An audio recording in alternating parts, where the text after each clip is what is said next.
So what is it like being a photographer that also experiences anxiety? Well, long story short, it's hard.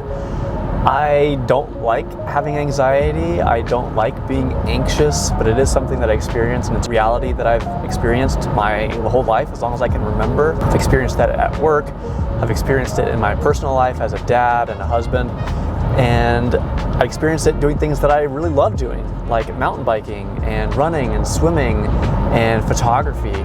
And when it comes to photography, there's a specific type of photography that I enjoy the most, which is getting outside, going on adventures, seeing new places, meeting new people, photographing interesting things. But a lot of times when you're photographing those types of things, yeah, you have to interact with people. You're going to be put in situations that are uncomfortable and different and uncertain. And you know, anxiety really is just an uncertainty about the future and what you're experiencing. And a lot of times when I'm preparing for a photography trip or an outing, I experience a lot of anxiety to the point that I don't want to go. I just want to hang up my hat, maybe just not be a photographer anymore, call it quits. Why, you know, maybe I won't even have good pictures. Is it worth my time? Am I just an imposter? All these things go through my head. So there are a few things that I've done that help me deal with some of this anxiety. The first thing that I do is anytime that I have an idea of a photography project or thing that I would like to work on, I write it down. I have about 60 written down in a notebook, and that allows me to start prioritizing my ideas and which ones I want to start tackling first. Once I figure out which project I want to do first, I force myself to do it. I force myself to find the time, work it into my schedule, find a day that works with my job and my family life, and then I make it happen. As I'm preparing for those trips or outings, for these different ideas, I go into it knowing that I'm going to feel anxious, that I'm going to want to talk myself out of doing it. And even this morning, getting ready for this photography trip, I'm going to Minnesota to take pictures of iceboaters on some frozen lakes, and I feel it. I didn't want to go. I didn't want to pack up my stuff. I didn't want to get ready to leave. And I started thinking that maybe it would just be better if I stayed home. Maybe I could try to find something local to do instead, or maybe I should do some more planning and then I can go and have a better time.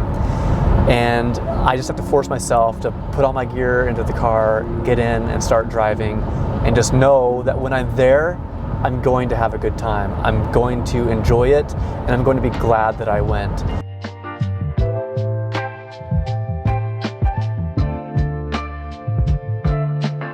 Okay, so I made it to Minnesota. I slept the night in my car. It was a little chilly, but finally seemed to get cold. There's some snow and ice, so I'm gonna start getting ready.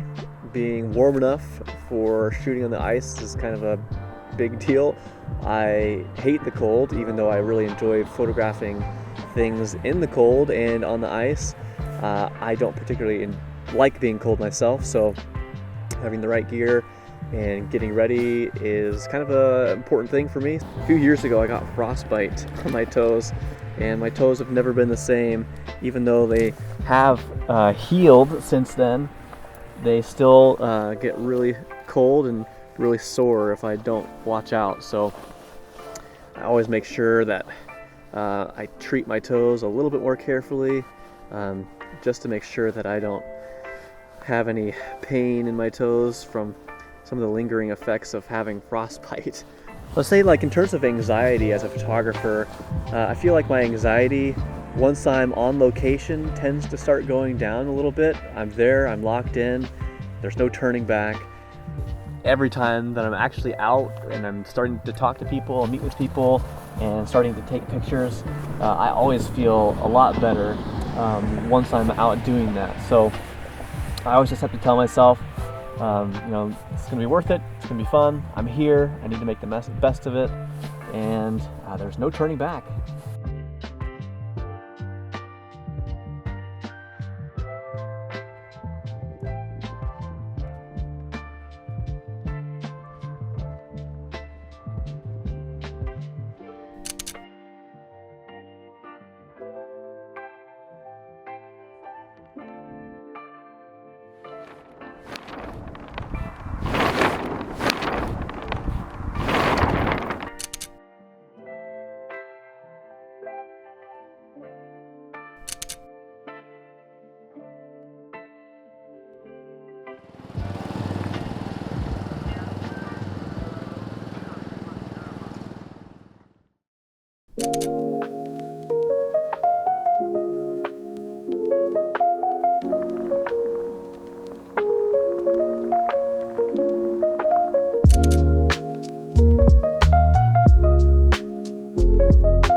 final thing that I do once I'm out taking pictures to help me deal with my anxiety is to really try to be mindful, to really be in the moment, which I think as a photographer really benefits you if you're paying attention to what's going on around you. It makes it a lot easier to take good pictures. So for me, I try to just really be in the moment, really pay attention to what's going on, feel the wind, feel the air, feel my feet on the ground. Doing all those things help me feel more grounded, more mindful, and just happier in general.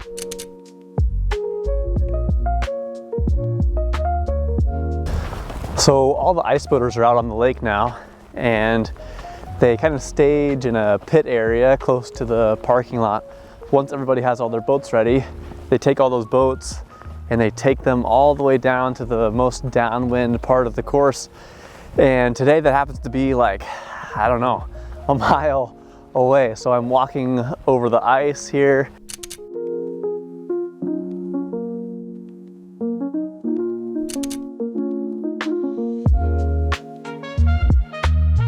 The thing with these ice boats is that they are very fast. So I would say maybe there's like a 10-mile-an-hour wind right now, if that. But a lot of these boats are going 40 miles an hour easy. I was talking to a couple of the ice boaters and they said that a general rule of thumb is that whatever the wind speed is, they can get going about 4 times that speed just from that wind. And a lot of the sailors said that if the wind gets over about 20 miles an hour, they have to stop because that makes them go too fast. So some of the sailors will get going 70, 80, 90 miles an hour in 20-mile-an-hour winds. But I guess with these ice boats and the metal runners that they have, there's a lot less friction than you would have on like a liquid water, soft water sailing. So they're quick. I'm trying to kind of stay off to the side of the ice, walk down quite a ways on the course and see if I can get a better view, see if I can get some more pictures and maybe some video as well. And I also brought my audio recorder because they do sound really neat as they're going over the ice.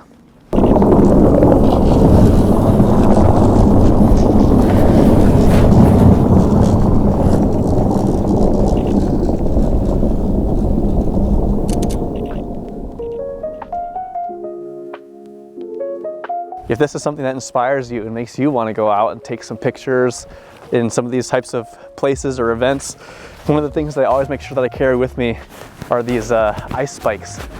And if in the event that you're to fall through the ice, you want to make sure that you can get back out. And so they'll allow you to kind of claw your way back out of the ice.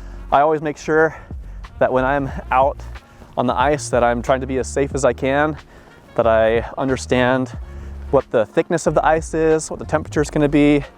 Normally it's recommended that you have about 4 inches if you're going to be out walking on ice. So fortunately the ice here is pretty thick. I would say it's probably 6 to 8 inches, which is more than enough to safely walk out on the ice.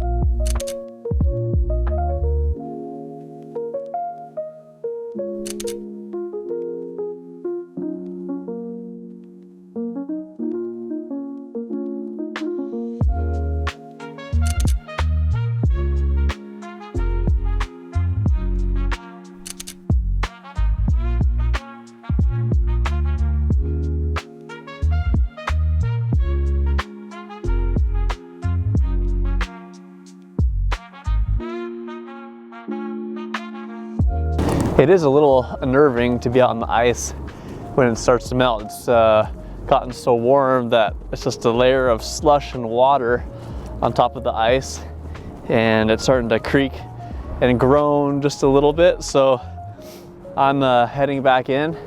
The ice boats are still out, but for me, I think I'm ready to start heading back to shore and just put my feet on solid ground for a little bit.